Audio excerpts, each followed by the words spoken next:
upang maiwasan ang pagkaantala sa pagkuha ng police clearance dahil sa mga kasong matagal nang na-dismiss o naabsuelto. Nagpatupad ng bagong hakbang ang PNP sa pamumuno ni Acting Chief PNP Police Lieutenant General Jose Melencio Nartates Jr. Ayon kay Police Lieutenant General Nartates, layon nito na higpitan ang data accuracy at maiwasan ang abalang dulot ng luma o mali pang entries sa Crime Information Reporting and Analysis System. Inatasan na niya ang lahat ng investigators at records officer na agad i-update ang system kapag may court decision na naglilinis ng record ng isang individual. Giit ni PNP Chief, dapat ay within days nasa system na ang court order at hindi dapat na parurusahan ng publiko dahil lamang sa mabagal na pagpapasa ng dokumento.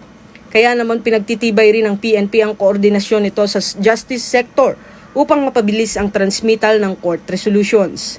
Bilang bahagi ng reforma, pinasimple rin ng PNP ang administrative clearance process para sa mga aplikanteng may na-dismiss ng kaso ngunit lumalabas pa rin bilang derogatory record.